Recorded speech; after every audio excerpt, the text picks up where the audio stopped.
Muito bem, estamos de volta com o programa Espaço Parlamentar, com o terceiro e último bloco, conversando com o presidente da Câmara, vereador Arildo Batista. Fechamos falando sobre alguns projetos, aprovados aqui pela Câmara. Um outro projeto que é muito importante, que eu gostaria de tocar nele agora, é com relação à prorrogação do prazo para que pessoas pudessem regularizar, a situação de suas residências aqui no município. Qual a importância que ele tem, para a nossa sociedade, para a nossa cidade aqui e para a Câmara também?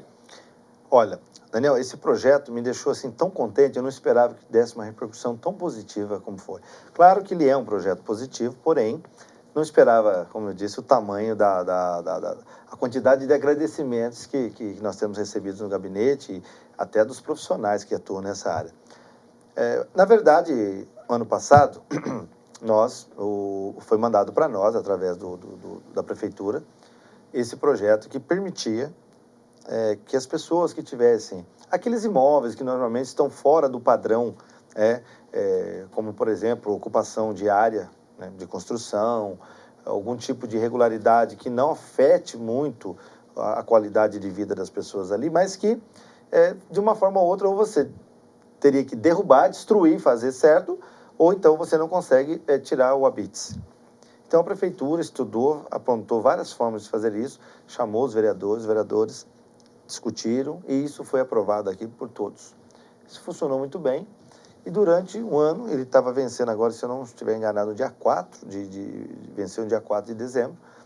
Porém, nesse período aconteceram aí algumas ações da Prefeitura que obrigaram muitas pessoas, até porque elas acabaram percebendo que estavam fora do padrão e começaram a correr atrás dos profissionais, arquitetos, engenheiros, técnicos que fazem as regularizações. E o que aconteceu? O tempo estava acabando.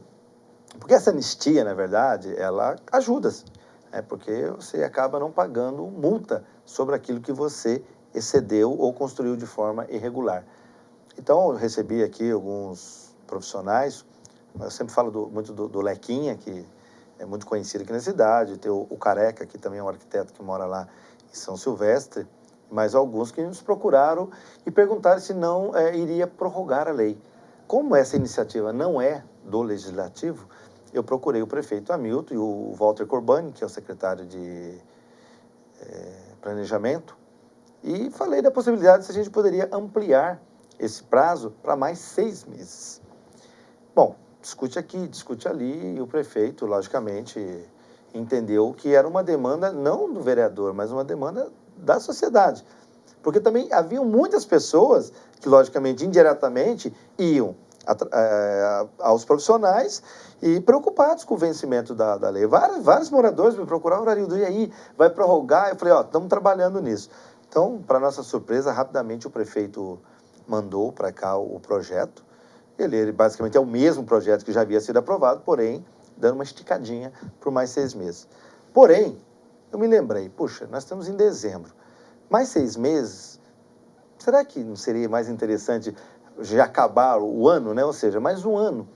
E eu fiz a sugestão através de uma emenda e, logicamente, que como era uma emenda que alterava o projeto, primeiro eu consultei o prefeito, Hamilton, e ele achou interessante. Falou, não, Arildo, 6 meses, um ano, toca o barco, mete a emenda aí, vamos que vamos.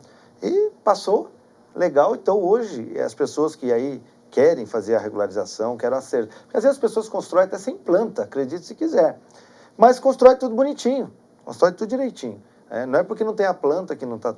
Então, o que precisa fazer agora? Vai lá, o arquiteto, o projetista, seja lá quem for o profissional, faz, dá a entrada na prefeitura e regulariza. Aquele que construiu um pouquinho a mais, ele vai pagar um valor a mais, que é óbvio, isso não é multa. Ele está pagando por aquilo que ele construiu, porque você, quando paga na prefeitura, você paga pelo aquilo que está construído. Obviamente, se você construiu um pouco a mais do que a planta, é óbvio que você vai pagar um pouco mais. Então, isso não é multa, na verdade, é uma compensação daquilo que você construiu. E isso foi muito bom, porque muitos rádio, os jornais me ligaram, dizendo que realmente tinha tido uma repercussão muito boa. E eu fiquei muito feliz, porque você ajuda 3 partes. Você ajuda os profissionais, que agora terão trabalho, poderão aí, pegar o seu dinheiro, para que sustenta a sua família, para as pessoas que querem ou porque querem fazer regularização, e ajuda a prefeitura, porque acaba entrando um dinheirinho a mais também nos cofres públicos, no momento que a gente está passando aí, que não é um momento muito fácil. Então, eu acho assim que eu tive uma colaboração, uma participação muito importante e direta nesse processo, que assim foi uma das coisas que me deixou muito feliz aqui no final do ano. Bom, um outro projeto com relação à Fundação Prolar, né, voltada também para essa questão de moradia aqui. Fala um pouquinho da importância que teve, né, desse projeto que teve como sua finalidade, né, o funcionamento, diz aqui a Fundação Prolar de Jacareí, suas finalidades e seu funcionamento, que altera, na verdade, o funcionamento e o que compete à Fundação. Eu diria, me arriscaria dizer que se não foi o melhor, foi um dos melhores projetos que nós trabalhamos aqui esse ano, tendo em vista que Jacareí tem aproximadamente 19 bairros, que são bairros que não estão 100% regularizados. Alguns com alguma parte, outros totalmente. E havia aí uma discussão, uma celeuma muito grande, porque disse o seguinte, a lei diz que o poder público não pode fazer nenhuma intervenção numa área que não esteja regular e que não seja pública. Porém, se essas pessoas já moram lá, já existem, vamos dizer assim, elas precisam que se regularize para que elas possam receber o benefício. Então ficava esse jogo. A prefeitura não pode porque a lei não permite, e as pessoas não conseguiriam regularizar porque não têm os benefícios necessários. Porque hoje, a partir de 2003, a partir da lei de responsabilidade fiscal e do nosso plano diretor, nenhum lote mais pode ser concebido, nenhum loteamento, sem que haja toda a infraestrutura. O que acontecia muito no passado. Então, o que acontecia? As pessoas iam lá, pegavam lá uma gleba de terra, faziam um arruamento, começavam a vender os lotes, as pessoas na boa fé compravam e já querem rapidamente sair do aluguel, começa a construir. Só que não tinha água, não tinha luz, não tinha iluminação. Aí o loteador recebe e o que ele faz?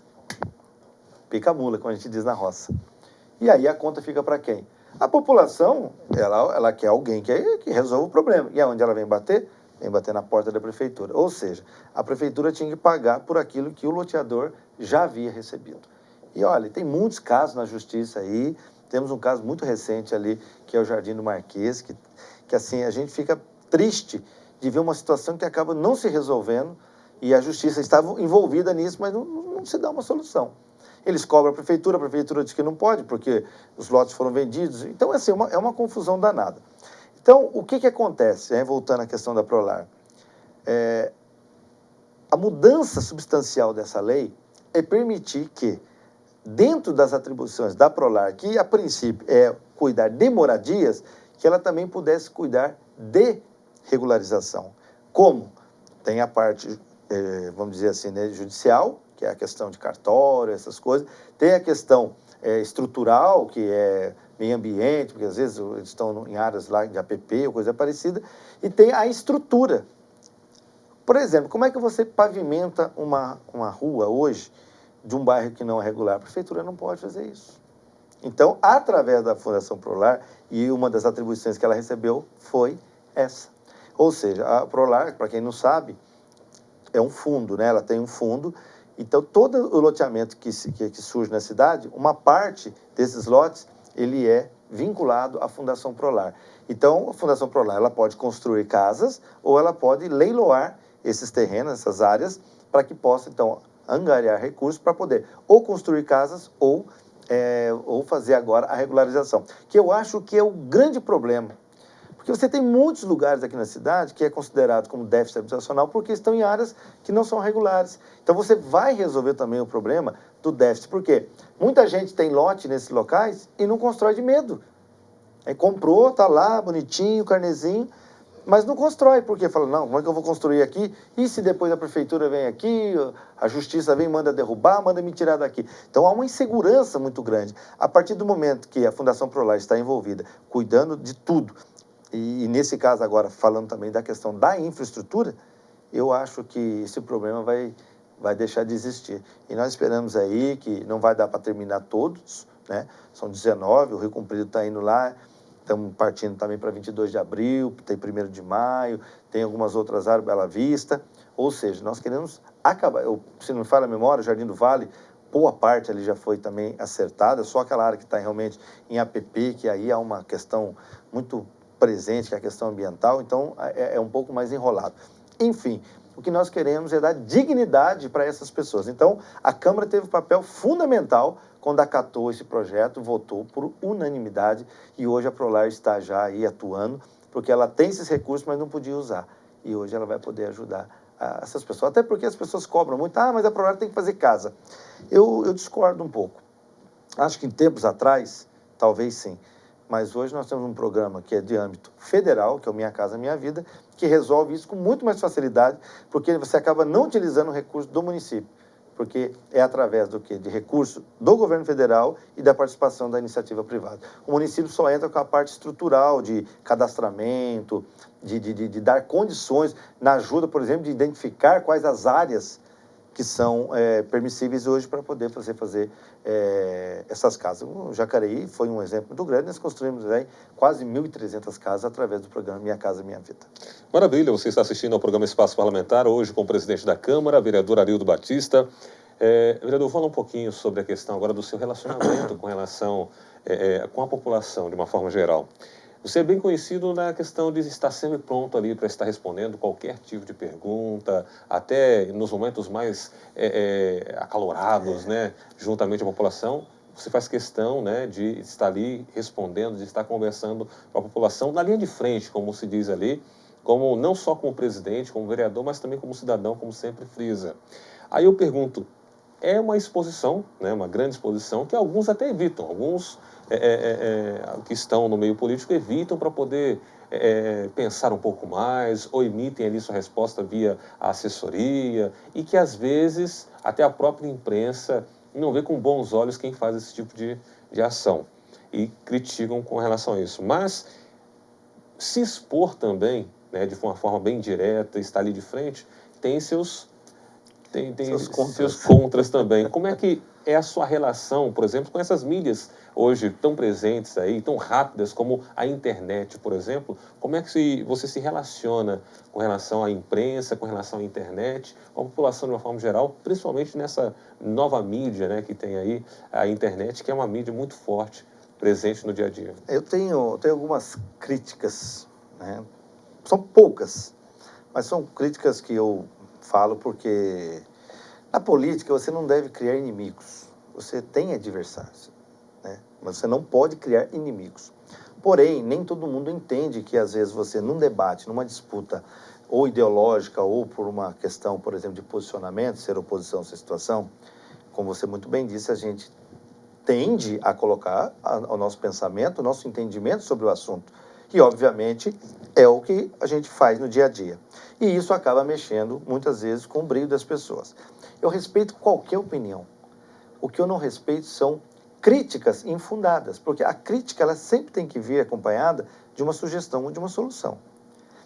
E com relação à imprensa, eu faço o seguinte, as grandes mídias, elas têm um defeito muito grande. Eu, por exemplo, não gosto de dar entrevista quando o assunto é muito polêmico, porque eles só colocam aquilo que lhes interessa. Eu falo um monte de coisa, mas só aparece uma parte. E aí eu não tenho direito de explicar para a pessoa, porque o meu eleitor, ou as pessoas que pelo menos acompanham meu trabalho ou me conhecem, podem se confundir através daquela fala que aparece. Então eu não gosto muito de falar para as grandes mídias. Mas na mídia local, rádio, jornais, eu tenho felicidade quando eles me procuram, porque eu sei que são mais confiáveis e colocam normalmente na íntegra. Rádio, por exemplo, você vai, sai a gravação na íntegra ou você está numa entrevista direta, como é o caso aqui. Não tem como... Mas mesmo assim, a internet hoje, que é para mim, eu falo muito até da questão do Facebook, e recentemente tive um problema de assim, eu vou usar a palavra, uma sacanagem, né, que fizeram numa fala minha aqui nos meus 10 minutos, eu comecei a falar do Facebook. As pessoas parecem que transformam o Facebook como se fosse a última coisa do mundo, né? Tudo é o Facebook. Então eu procuro no Facebook e eu resolvo a minha vida. E eu fiz uma crítica dizendo que o Facebook é uma ferramenta tão importante hoje no dia a dia, porque ela serve para integração, entretenimento, para você divulgar seu trabalho, para você se comunicar com as pessoas. Porém, aí foi a minha fala, eu acho que as pessoas têm se utilizado de forma malandra, de forma covarde, por exemplo, ao atacar, pegar, por exemplo, uma fala e fazer uma edição, colocando só aquilo que lhe interessa. E isso, você sabe a velocidade que isso... Hoje você joga numa página, isso você compartilha, daqui a pouco 5, 10 mil pessoas estão vendo a mesma coisa. E aí? Aquilo é uma verdade? Não, mas vira verdade. Porque as pessoas hoje acreditam no Facebook. E aí eu fiz até um trocadilho. Cuidado com o que você vê no Facebook, senão daqui a pouco você vai acreditar em mula sem cabeça, em Saci Pererê, em Papai Noel. E aí pegaram, fizeram uma edição só das partes ruins, como se eu estivesse dizendo que ninguém deve utilizar o Facebook. Como não, se eu mesmo utilizo, e por sinal eu gosto muito do Facebook que eu utilizo para mostrar os meus trabalhos, porque é uma forma que eu tenho de esparramar, né, de espalhar aquilo que eu estou fazendo, porque não é fácil você fazer chegar a todo mundo as informações. Então é nesse sentido que eu digo que algumas pessoas são covardes, quando querem, por exemplo, colocar uma crítica, aquela ofensiva, chamando você de ladrão, de corrupto, sem base nenhuma. Que se uma pessoa disser isso diretamente para você, você tem direito, inclusive, de abrir um processo. Mas através do Facebook, você monta um fake, você coloca lá o que você quiser. E você compartilha, cai nas redes, e daqui a pouco está todo mundo encontrando você na rua falando que isso aconteceu. Isso destrói. Destrói. Isso acontece, falhas. Acontece, inclusive, com as grandes mídias. Você, que é uma pessoa da área de comunicação, quantas vezes a gente não viu aí a grande emissora, uma vez aí que teve um caso que falaram que um casal que tinha uma escola, que tinham lá abusado sexualmente de uma criança, e eu sei que acabaram com a escola, aquilo virou verdade, e depois foram descobrir que era empregada, que não era nada disso. Só que, se eu não me falha a memória, fechou a escola, o dono se matou, e a mulher, eu não sei o que aconteceu, e ficou por isso mesmo. Ou seja, olha o que uma informação errada pode trazer de prejuízo. Então eu faço para as pessoas assim, utilizem, sim, o Facebook, é muito importante, mas tenham muito cuidado com o que vocês reproduzem, porque às vezes você vê uma mentira lá, ou uma informação, e você não vai checar, o que vai acontecer? Você compartilha aquilo e aquilo vira verdade. Então esse é um cuidado, é uma crítica que eu tenho. Mas jamais diria que o Facebook é uma coisa que não deve ser utilizada, senão eu mesmo não iria utilizá-lo. Mas enfim, o que acontece aqui é isso. Eu sou muito autêntico no que eu falo, eu gosto de falar diretamente para as pessoas, eu gosto de mandar o meu recado, e eu acho que, enquanto vereador, eu tenho que ter a seguinte preocupação. É como muitos dizem, né? Ser vereador não é profissão, é uma missão. E essa missão ela tem começo, meio e fim. São 4 anos. A recondução, ela é uma situação que vai acontecer dependendo daquilo que você mostrar no seu trabalho. Mas se for para eu ser vereador e já no primeiro dia de eleito eu começar a pensar na minha reeleição, eu já comprometi todinho o meu trabalho. Porque a tendência para ser reeleito é querer agradar todo mundo. E tem um ditado que diz que quem quer agradar todo mundo está fadado ao insucesso. A gente usa até no meio religioso, né, que nem Jesus Cristo conseguiu agradar todo mundo. Então, o vereador ele tem que ter um posicionamento, ele tem que saber o que ele quer. E o que eu quero é ajudar a minha cidade a ser uma cidade melhor. E tudo que estiver ao meu alcance, ainda que sejam medidas antipáticas, né, porque quando você cria alguma coisa que mexe com as pessoas, quando você faz alteração, por exemplo, numa rua, de mão, você mexe com as pessoas e as pessoas ficam bravas, criticam. Mas são ações que precisam ser tomadas. Se não tomar, você não consegue melhorar. Então a gente tem que ter essa coragem. E eu faço uma crítica, às vezes, à oposição, que ser oposição é muito cômodo. Porque a oposição ela faz assim. Ela identifica um problema, ou recebe a demanda, e ela encaminha. Se der certo, o mérito é dela. Se não deu, de quem que é o problema? É da prefeitura. Então é muito cômodo. E eu digo para as pessoas, nós não estamos aqui para ficar olhando buraco na rua, ver se o mato cresceu ou não. Nós estamos aqui para ver problemas maiores, problemas que têm a ver com a nossa cidade. Eu preciso desenvolver essa cidade, eu tenho que tomar atitudes, eu tenho que ter essa coragem. E eu falo muito claro, eu acho que voltar a ser vereador, eu acho que é importante. Mas isso não pode, isso tem que ter um prazo. As pessoas não podem fazer carreira como vereador. Acho que tem um limite, porque senão você transforma isso aqui realmente numa profissão e você começa a trabalhar de forma que quem perde com isso é a cidade. Eu acho que tem que haver uma limitação. Eu, logicamente, quero terminar o meu mandato bem, como se diz, chegar, botar a cabecinha no travesseiro e falar, olha, para esses 4 anos que me elegeram, eu procurei fazer o melhor. Errei, é verdade, ninguém acerta tudo, mas com a consciência de que eu fiz aquilo que eu achava que era o melhor. Muitas vezes as decisões da gente são contestadas, Mas acho que a população, no modo geral, olha a seriedade de quem realmente está interessado em resolver os problemas estruturais da cidade, e não os problemas individuais. Se eu for tentar resolver problema individual, você sabe que nem em casa a gente consegue. Se você tem 3, 4 filhos, tenta agradar a todos e você vai saber o que eu estou dizendo. Não, já estamos chegando aqui, o tempo já está bem avançado, finalzinho, mas uma última questão também, uma fala sua que você não odeia e não evita a oposição, pelo contrário, você gosta da oposição, mas gosta da questão de que a oposição, que o pensamento e a crítica que vem da oposição vem acompanhada, que a crítica ela levante uma reflexão e não uma revolução a nível de revolta, digamos assim. Como é que é esse trabalho de entender, né, e de querer também uma oposição, já que você já falou que gosta do trabalho sim de oposição, que ele venha, mas que ele venha justamente para trazer um trabalho de reflexão e não de revolta, por exemplo, da população. A responsabilidade de se fazer oposição. Eu tenho uma ótima relação com todos os vereadores aqui. Todos, sem exceção. Eles me procuram, discutem, às vezes vêm tirar dúvida, me criticam. Olha, eu acho que você não deveria ter feito isso. E a gente chega a um acordo aqui e nós não temos nenhum problema.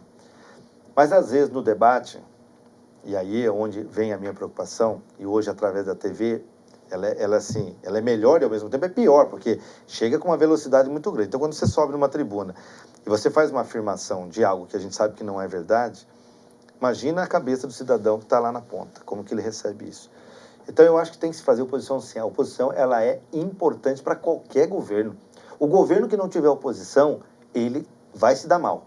Porque a oposição é um termômetro para o governo. Porém, o que eu sinto é que, às vezes, a oposição, ela não tem consistência, porque ela aponta um problema que, como eu disse, a própria sociedade está vendo, mas ela não vem acompanhada de uma sugestão, de uma solução. E aí, é muito fácil você dizer o que tem que fazer, mas não dizer como fazer. E às vezes eu fico preocupado, e dou um exemplo claro para você. O orçamento, a construção dele, ela é dividida por segmentos. Então você aloca recursos em cada um deles. Sempre vem a questão da saúde, que hoje é um problema para nós. Você imagina se um governante simplesmente fala assim, bom, então tá bom, eu vou pegar todo o dinheiro e vou jogar na saúde. E o resto da cidade? Vai parar? Vai parar a pavimentação, vai parar, eu não digo educação, porque educação constitucionalmente você tem que usar 25%. Mas nos demais, e na saúde, que é o mínimo 15%, nos demais é opção do prefeito, né, do governador, do presidente. Como que eu agrado, por exemplo, o pessoal da cultura? Eu vejo todo mundo defender a cultura, mas na hora que vai botar dinheiro lá, se você botar muito, não, mas está gastando muito dinheiro com a cultura e não está gastando com a saúde. Ah, mas a gente precisa melhorar, pavimentar. Ah, mas está gastando muito dinheiro com asfalto, está asfaltando muito aí e está faltando dinheiro na saúde. Puxa vida, né? Eu vejo até a comparação, né? Ah, Guararema tem lá o Pau d'Alho, aquela coisa linda. Aí tem que fazer aqui na beira do rio. Acho lindo o vereador falar isso. Mas cadê o dinheiro? Vai um prefeito hoje, com a situação que está a saúde, pegar dinheiro e investir na orla do rio. Então, isso eu acho uma irresponsabilidade de alguns vereadores, quando eles criticam. Outro dia eu vinha criticando o esporte. Não, tem que gastar isso no esporte. Tá bom. Então tira dinheiro da onde para botar no esporte? É isso que as pessoas precisam entender quando o vereador critica, mas tem que falar para ele, vereador, tá bom, mas da onde o senhor vai me dizer para mim, da onde que vai sair esse dinheiro? Da onde que eu vou tirar? Eu posso fazer tudo que vocês querem, mas da onde que eu tiro? Porque não tem como você desvestir um santo, fazer sem desvestir um santo para vestir outro. Não tem milagre, não tem uma torneira ali que você abre e sai dinheiro. O dinheiro está ali, é como na nossa casa. Eu só posso fazer o que o meu orçamento permite. Então, essa irresponsabilidade, eu acho que cria uma coisa na cabeça das pessoas muito ruim. Então, acho que as pessoas precisam participar dessa questão na construção do orçamento. Tem, inclusive, o orçamento participativo, que é onde as pessoas vão entender como é que se gasta o dinheiro. E optar. Agora, se eu posso resolver o problema da saúde, mas a cidade vai parar. Maravilha, estamos chegando ao final aqui do programa Espaço Parlamentar com o presidente da Câmara, vereador Arildo Batista. Eu quero agradecer mais uma vez sua presença aqui, presidente, e em 30 segundos, né, deixa aqui enquanto aparecem seus contatos para que as pessoas possam fazer esse contato com você. Que o senhor olhe para essa câmera aqui e fale um pouquinho o seu recado final ao nosso telespectador. Bem, nós estamos aí chegando praticamente a mais um ano de trabalho. Eu quero demais agradecer toda a compreensão, todas as pessoas que participam do meu mandato, direto ou indiretamente, através de sugestões, através das visitas, através dos e-mails, através da participação do Facebook, as pessoas que encontram comigo na rua, me cobram, às vezes me questionam, porque é isso que faz com que a gente cresça. E eu tenho uma certeza muito grande, isso ninguém vai tirar de mim. Eu tenho participado de um mandato onde nós temos realizado muito mesmo na cidade de Jacareí. Muita coisa boa foi feita nesses 3 anos e acredito que mais um ano, com certeza, isso também irá acontecer. Então, nesse sentido, eu quero agradecer a todos que me deram essa oportunidade, mesmo aqueles que não optaram por mim numa eleição, mas que, de certa forma, participam do meu mandato. Porque hoje eu me sinto uma pessoa muito realizada, porque a gente vê, às vezes, aí a alegria, a felicidade das pessoas quando recebe uma benfeitoria, quando recebe algo que ajuda na vida delas através do nosso trabalho. Tá certo. Muito obrigado, então, mais uma vez, presidente da Câmara de Jacareí, vereador Arildo Batista do PT. E por aqui vai ficando mais um programa Espaço Parlamentar. E todas as informações você pode curtir também em nossa página no youtube.com/TV Câmara Jacareí ou curta também a nossa página no Facebook, facebook.com/TV Câmara Jacareí. Obrigado pela sua companhia, pela sua audiência e continue ligado aqui na TV Câmara Jacareí, a TV pública da cidade.